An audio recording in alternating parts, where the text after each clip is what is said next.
Dear brothers and sisters, once again, we are going to discuss about integration and doing trade within Africa.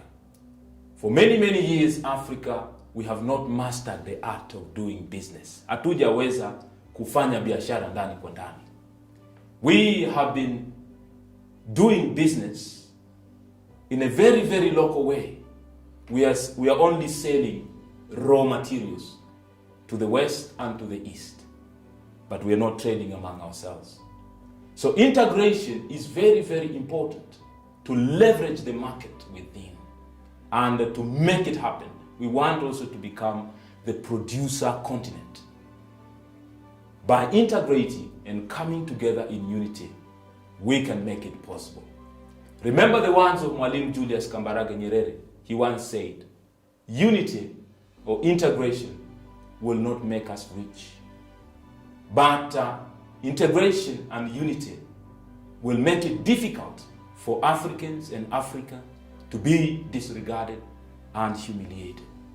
When we come together like this in unity, in integration, that's one big step of solving the challenges we are having. And also remember the words of Professor Ali Madhuri from Kenya, from Mombasa. I love this professor. Huyu professor amefanya kazi kubwa sana. Enda katika mtandao wa YouTube, you will find African, the triple heritage. This is a work which was done by Professor Ali Madhuri. You can follow it through YouTube. He once said, and I quote, Africa produces what does not consume, and it consumes what does not produces. The world think about Africa only as a source of raw material and nothing more than that.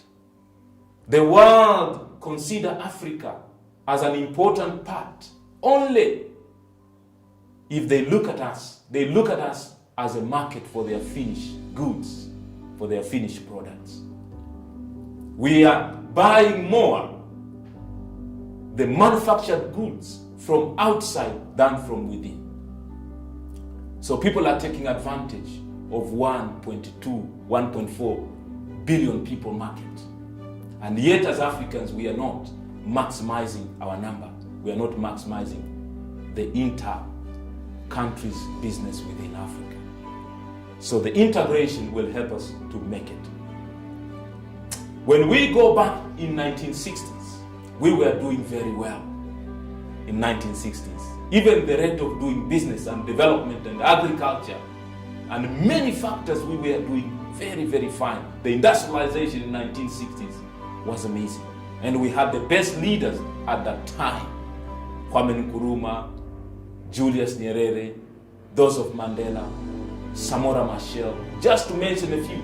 Efike Punye Pohamba, they were doing just fine. But right now, we used to feed ourselves in 1960s. Right now we can't. We don't feed ourselves. Our economy was the same with North Korea in 1960s. With South Korea, our economy was the same. With Malaysia in 1960s. We were having the same economy with Singapore in 1960s. Now the countries I have mentioned, they have catapulted themselves. For example, Singapore is in the first world right now. Amazing work was done by Lee Kuan Yew, the Prime Minister of Singapore. He did an amazing work. Within 20 years, he moved Singaporean from the third world country to the first world country. And China was not even big as it is today in 1960s. We were just the same. We were disregarded in the same way. China was not even part of UN, United Nations. Remember Mwalimu Julius Nyerere of Tanzania was the chairman of South Commission. He was fighting for the Chinese. He was fighting for the Brazilians. They were not great. But today, Brazil, China, Singapore, Malaysia, they have catapulted themselves. But we are still stuck. Yes, there are many reasons why we are the way we are. And why are we not maximizing our unity? We are not maximizing ourselves in doing business among ourselves. There are so many reasons, among of them. And what happened in Africa in 1980s is a very sad reality. everything changed in 1980s. As I've said, in 1960s we were doing just fine. Mambo yalibadilika miaka 1980. And that I can say, that was the falling apart of the African continent. And that was caused by the Washington Consensus. Talking about the Washington Consensus, in 1989 and the beginning of 1980s, we are talking about the free trade, trade liberalization, privatization, and financial liberalization. And these were implemented by the Bretton Woods systems, the IMF and the World Bank under the Bretton Woods systems. There were imposition of new policies to the African continent. We were forced to liberalize. We were forced to do free trade at a time when our industries were not as powerful enough to compete with external products. And for that reason, we failed in the area of manufacturing and industries. And also the coming of structural adjustment policies. We were forced to devalue our currency. Devaluation of our currency happened in 1980s, and that was another disaster. That means we were selling our raw materials very cheap, and then we started to buy things from outside, machines and other produce products from outside, very, very expensive way because of the devaluation of your currency. If you devalue your currency and you are not a producing country, you are in danger, because you will buy manufactured goods in a very expensive way and you will sell your raw materials very cheap. And for that reason, you cannot develop even after the second coming of Jesus. You will not be able to develop. And also in 1980s, we saw the invasion of HIV and AIDS. That was another disaster. It killed so many people, and there are some villages in Africa that were desolate. And all these were part of the plan. These diseases, they came from somewhere to disorganize us, to destroy us. And Africans, we have survived so many challenges.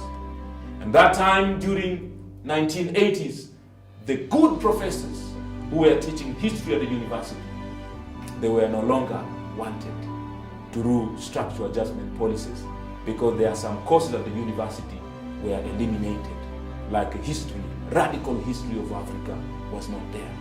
Professors like Walter Rodney was teaching at the University of Dar es Salaam, was also eliminated. He was assassinated because he was that professor who wrote the book How Europe Underdeveloped Africa. Those kind of thinking were not invited after 1980s. A lot of has happened in that time. But as Africans, we have no excuses. The reason why we are not developing, because there are a lot of examples from other civilizations. They were also in pain. They were also in suffering. They were also humiliated. They were bombed to ashes, but they survived and they emerged out of the ashes. Think about the condition of many countries in 1945 after World War II. Think about Japan. Japan, they were bombed, Nagasaki and Hiroshima. But the Japanese people, they were resilient.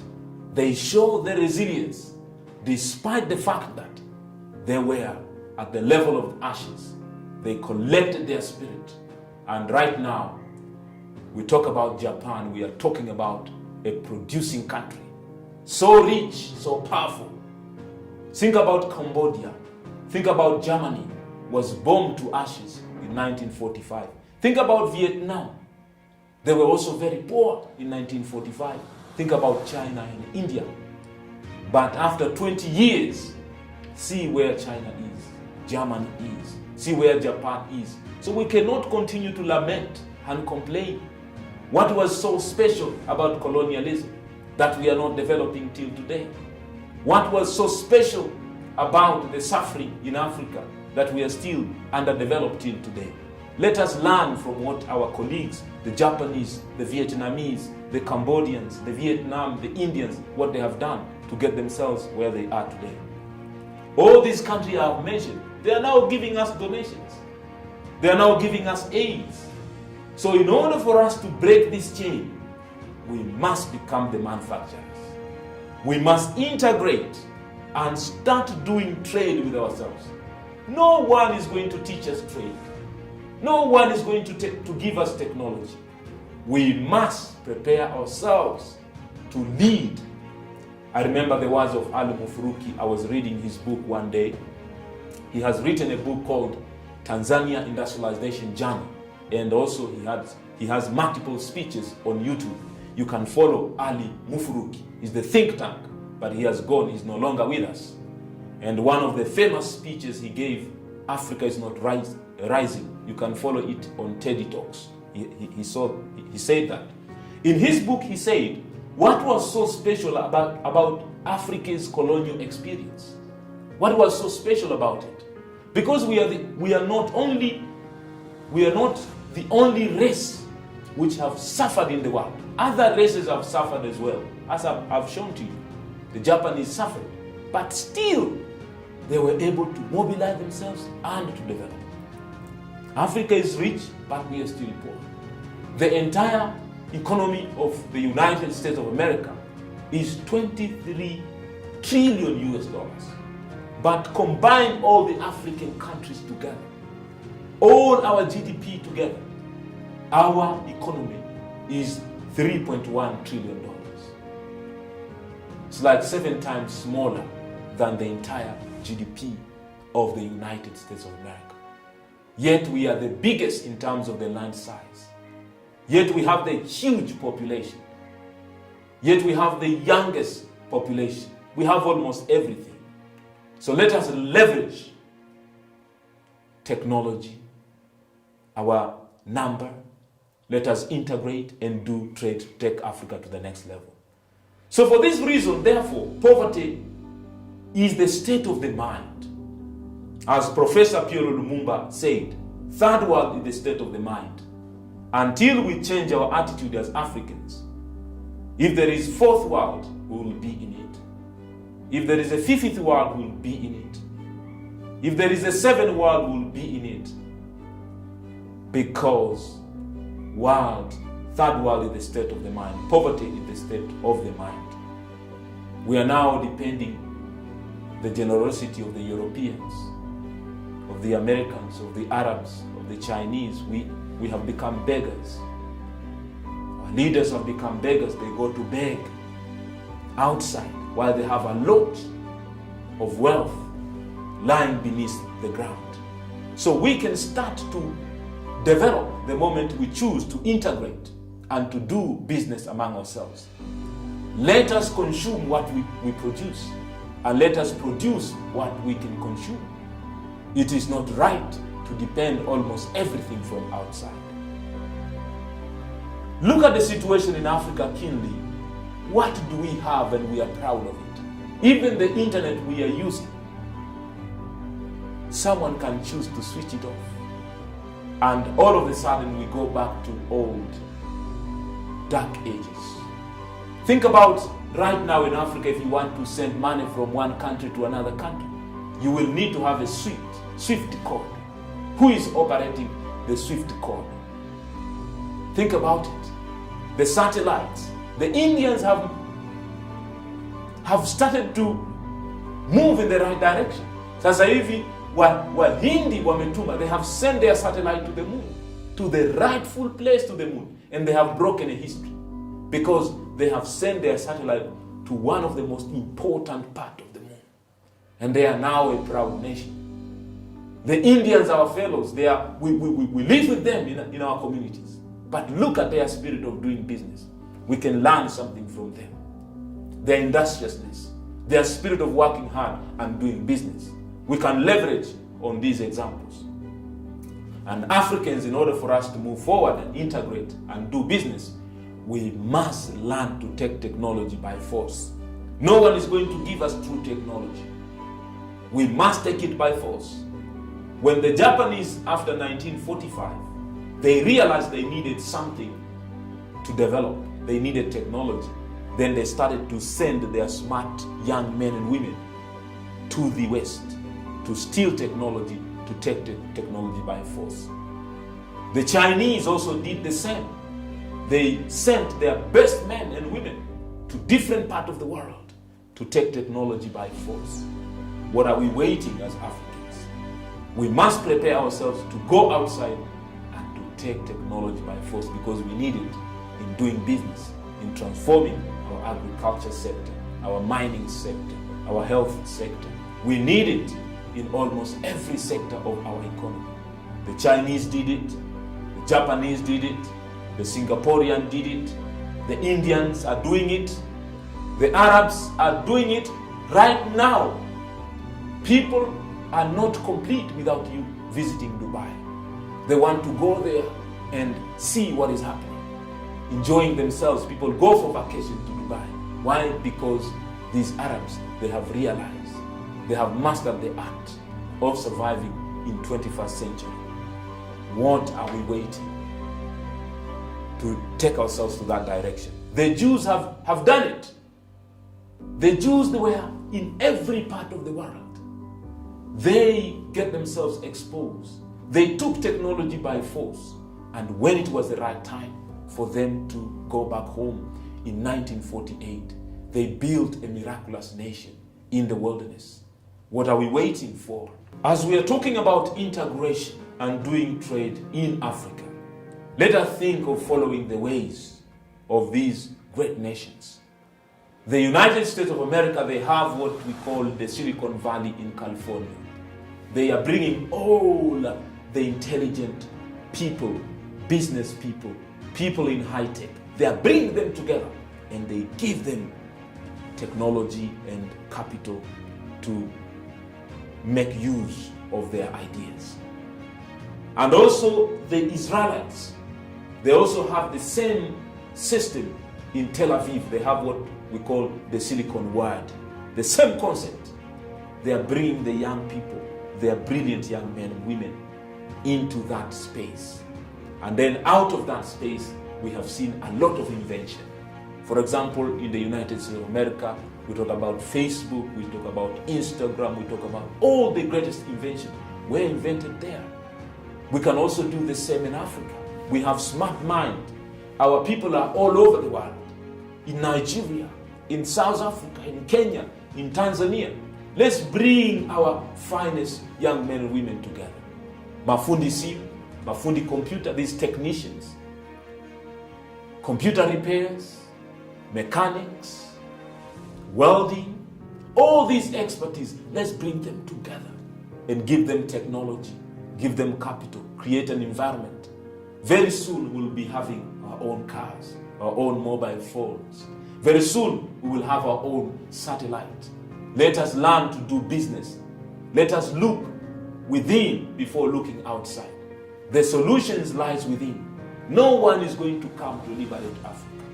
No one is going to deliver Africa. Africa will be delivered by Africans and friends of goodwill from other civilizations. The Silicon World, we can also create that. We can call it the Bongo Valley. We bring our minds together to bring about the transformation we want to see. So Africa is the new hope. The world can't survive without Africa. Where are they going to get cobalt to power their industries, to manufacture computer, to send rocket to the moon? Where are they going to get nickel, cobalt, rare earth? These are precious metals they need. Where are they going to get batteries for their electric cars without cobalt from Africa? It's almost impossible. That's why we must start thinking of us as the new producers, the new inventors and manufacturers. We produce for our own Africa, for our own best interest. It is estimated in 2050 we will be 9 billion people in Africa alone. 2.4 billion people. There's a huge market. We're going to have a huge market in the future.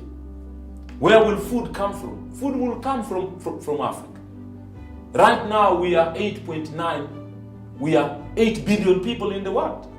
Where is these 8 billion people going to get food from? The Chinese, they are 1.2 1.4 billion people. Their land size, their arable land is only 7% of the world arable land. But in Africa, 67% of the arable land.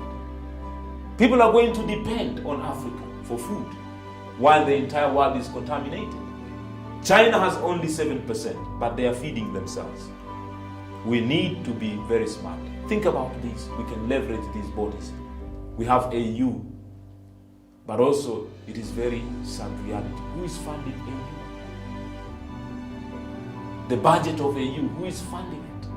Maybe we need to think about it. These other people have built the headquarters of the AU. Are we really in charge of what is happening? Think about it. The East African community, we have ECOWAS, we have COMESA. All these are bodies to integrate more, to do business more. Let us use these bodies. SADC, let us use these bodies. The Arabs, Maghreb's Union. Let's use these bodies to develop. And then we have a breath of fresh air, Africa Continental Free Trade Area. This is a breath of fresh air. We can leverage. This is the biggest trade area in the world. Within African Union, all 54 countries, they are unto it.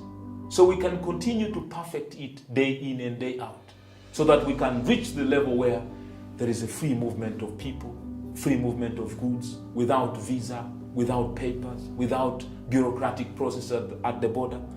This is what we need in Africa. We can have one airline.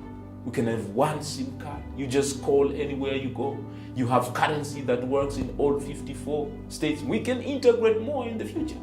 And really, the future is exciting, but only if we take time to think. Lazima tuwe wafikirifu. Cogito ergo sum.